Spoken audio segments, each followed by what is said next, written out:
India's number 1 varicose veins hospitals ఐబీసీను సంప్రదించండి. మీ నొప్పి లేని ప్రయాణాన్ని ప్రారంభించండి. నమస్తే, మీరు చూస్తున్న సుమన్ టీవీ. నేను మీ కీర్తి.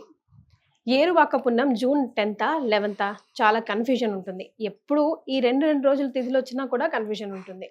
అసలు ఎప్పుడు ఏరువాక పున్నం ఆర్ జ్యేష్ఠ పౌర్ణమి రోజు ఏం చేయాలి, ఏం చేయకూడదు అన్న వివరాలు మనకు తెలియజేయడానికి ప్రముఖ ఆస్ట్రాలజర్, అలాగే గణపతి మరియు దత్తాత్రేయ స్వామి ఉపాసకులు బ్రహ్మశ్రీ మురళీధర్ శర్మ గారు ఉన్నారు. నమస్తే గురుగారు. మహాదేవ శ్రీమాత్రే నమః. శ్రీమాత్రి నమః. గురుగారు, ఎప్పుడు తిథులు రెండు వచ్చినా కూడా చాలా కన్ఫ్యూజన్ ఉంటుంది. So June 10th 11th Eruvaka Purnami or Jyeshtha Purnami ఎప్పుడు? వాస్తవానికి తిథుల ప్రకారంగా మనం కొన్ని ఆచరించేటువంటివి కొన్ని ఉంటవి. ఇందులో ముఖ్యంగా సంకష్టహర చతుర్థి. ఎందుకంటే మనకి ఇక్కడ చవితి చంద్రుడు ఇంపార్టెంట్. చవితికి చంద్రుడు ఇంపార్టెంట్ అంటారు. చంద్రోదయం అనేటువంటిది చవితి తిథిలో ఉండేటువంటి దాన్ని మనకు సంకటహర చతుర్థిగా చెప్తారు. సాయంకాలం 7 తర్వాత చవితి అయిపోతే మనకు కుదరదు, చతుర్థి అయిపోతుంది అనుకుంటే అప్పుడు తిథి ప్రకారం అవసరం. ఇట్టి పౌర్ణమికి సూర్యోదయం చూసుకుంటే సరిపోతుంది. అయితే ఇక్కడ మీరు అన్నట్టుగా 10వ తారీఖు మనకు సుమారుగా ఈ యొక్క 10:40 11 ప్రాంతంలో పౌర్ణమి అనేటువంటిది వచ్చేస్తుంది ఉదయం. సో 11వ తారీఖు మనకు సాయంకాలం వరకు కూడా ఉండటం లేదు. సో సూర్యోదయానికి పౌర్ణమి ఉంటుంది కనుక 11వ తారీఖు మనకు ఈ యొక్క ఏరువాక పౌర్ణమి మన యొక్క జన్మ ధన్యము అయ్యేటువంటి రోజు. ఎందుకు అంటే మృగశిర కార్తె తర్వాత, అసలు మృగశిర కార్తె అంటేనే మనకు ఇక ఈ ఎండలు బాగా పడుతున్నటువంటి సందర్భాలలో ఈ మృగశిర కార్తె ఎప్పుడు వస్తుంది, వర్షాలు తొలకరి వర్షాలు పడేటువంటి పరిస్థితి అని అనుకునేటువంటి సందర్భం. బట్ ఆల్రెడీ ఋతుపవనాలు వచ్చేసినాయి. ఈసారి కొంచెం ముందుగానే వచ్చేసాయి, కానీ వేడి కూడా అంతే ఉంటుంది గురుగారు. అదే, బట్ వర్షం అయితే ఇక్కడ ఈ విషయం ఎందుకు చెప్తున్నాను అంటే ఈ ఏరువాక పౌర్ణమికి వర్షానికి సంబంధం. భూమి అసలు ఏరువాక పౌర్ణమి రోజు ఏమిటంటే మనకు ఈ యొక్క దుక్కి దున్నేటువంటి రోజులు. ఈ రోజున వెనుకటి కాలంలో ఇంద్రునికి పూజ చేసి అధికంగా ఎక్కువగా అసలు వాస్తవానికి మనం ఎప్పుడైనా ఏ పూజ చేసినా కూడా ఆచమనం చేసిన తర్వాతనే మనము పూజలోకి ఎంటర్ కావాలి. సంకల్పము, ప్రాణాయామం ఇవన్నీ చేసుకొని వెళ్ళాలి. ఆచమనం చేయకుండా ఏ పూజ అయితే చేస్తామో అది ఇంద్రునికి చేరుతుంది. ఆచమనం చేసినటువంటి పూజలన్నీ నువ్వు గణపతికి చేస్తున్నారా, అమ్మవారికి చేస్తున్నారా, ఈశ్వరునికి చేస్తున్నారా, వారికి చేరుతుంది. ఇది గమనించుకోవాలి. ఒక విషయం ఇంద్రుడు వచ్చింది కనుక ఈ విషయం చెప్పడం జరుగుతున్నది. అయితే ఈ తొలకరి చినుకులు పడినటువంటి సందర్భంలో భూమి మెత్తబడుతుంది. మెత్తబడి ఇంతగానో అధికంగా ఎండలు కొట్టి కొట్టి కొట్టి భూమి నేల కూడా ఎంత కూడా అందులో ఉండేటువంటి సారం అంటే దాని యొక్క గట్టిగా అయిపోతుంది అది.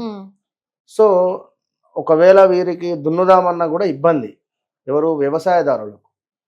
సో ముఖ్యంగా ఈ ఏరువాక పౌర్ణమి రోజు నాడు ఏమిటి అంటే వీరి నాగళ్లకు కానీ, ఈ పనిముట్లకు కానీ, నాగలి అంటారు, పనిముట్లకు ఈ యొక్క పార ఇవన్నిటికీ కూడా పూజ చేసుకుంటారు. ఏవైతే వ్యవసాయానికి ఉపయోగపడతాయో వాటికి ఈ యొక్క రైతు వారు ఎవరైతే ఉన్నారో వ్యవసాయదారులు ఇవంతా కూడా శుభ్రపరచుకొని, ట్రాక్టర్ ఉందనుకోండి, ట్రాక్టర్ నాగలి అంటే ట్రాక్టర్తో కూడా దున్నుతారు. సో ట్రాక్టర్ను కడుగుతారు. అంటే ఒక రకంగా ఆయుధ పూజ, వీరికి ఒక పండుగ వాతావరణమే. మనము చూసుకున్నట్టయితే పల్లెటూర్లలో నిజంగా ఎంతో విశేషంగా ఉంటుంది. ఇక ఈ యొక్క వర్షాలు పడేటువంటి సందర్భము, మృగశిర కార్తె రావడము, ఈ యొక్క నేలంతా తడవడము, తొలకరి చినుకులు, ఇక ఈ ఏరువాక పౌర్ణమి రోజు నుండి దుక్కి దున్ని నాట్లు వేయడము, ఇదంతా ఒక పండుగ వాతావరణం. కొన్ని రోజుల పాటు కూడా ముందు నారు వేస్తారు. నారు అయిన తర్వాత వాటిని మళ్ళా కూడా మా యొక్క వరి పొలాలుగా పెట్టేటువంటి పరిస్థితి. సో ఇది ఇక్కడి నుండి ఈ ఏరువాక పౌర్ణమి నుండి మొదలు. సో ఈ సందర్భంలో మరి విదేశంలో ఉండేటువంటి వారు కానీ, మరి యొక్క మన సిటీ లైఫ్లో ఉండేటువంటి వారు కానీ మరి ఏం చేయాలి? ఉమ్, ఇప్పుడు నాకు లేదు మీకు లేదు వ్యవసాయం మరి అంటే ఉదాహరణ కనుక మనకు ఉపయోగపడేటువంటి రెమెడీ ఉమ్. ఈ రోజు నాడు మనం ఏ రెమెడీ చేయడం వల్ల అమ్మవారు మురిసిపోతుంది. అందరితో పాటుగా ముఖ్యంగా ఇప్పుడు వ్యవసాయ మన రైతన్నలకే మంచి రోజులు మొదలైపోతున్నాయి ఇక్కడ నుంచి అని మీరు చెప్తున్నారు కాబట్టి అట్లా మొదలు పెట్టే రోజు ఏదైనా మంచి పూజ కానీ ఏదైనా మంత్రం కానీ వాళ్ళు పట్టించుకుంటూ చేస్తే దానివల్ల ఉపయోగం ఉంటే బాగుంటుంది కదా గురుగారు. అలాంటిది ఏదైనా ఉంటే నేను అదే ఇంద్రునికి పూజ చేసేవారు పూర్వం అని చెప్తున్నా. ఉమ్, సో ఇప్పుడు ఇంద్రునికి పూజ అంటే ఇంద్రునికి పూజనా అంటారు. ఇంద్రునికి పూజ చేయడం వల్ల ఒక ఎనర్జీ అనేటువంటిది మనకు ఫామ్ అవుతుంది. అసలు విపరీతమైనటువంటి వైబ్రేషన్ ఉంటుంది. మనము చేసే ప్రతి పని కూడా ఉమ్, 200% విజయం ఉంటుంది ఇంద్రునికి పూజ చేస్తే. గురుగారు. ఇంద్ర అనేటువంటి పేరులోనే అద్భుతమైనటువంటి వైబ్రేషన్ ఉంటుంది నిజంగా. ఉమ్, ఇంద్రుడు మీరు ఇంద్రునికి సంబంధించి ఒక అంటే లైక్ మీ యొక్క పంట పొలంలో కానీ ఇంట్లో కానీ ఒక బ్రాహ్మణుని పిలిపించుకొని చక్కగా కూడా ఒక కలశ స్థాపన లైక్ రాగి కలశంలో కొన్ని నీటిని అందులో కొంత మనకు సుగంధ పరిమళం అంటే ద్రవ్యాలంటే జవ్వాదు అని దొరుకుతుంది మనకు మార్కెట్లో.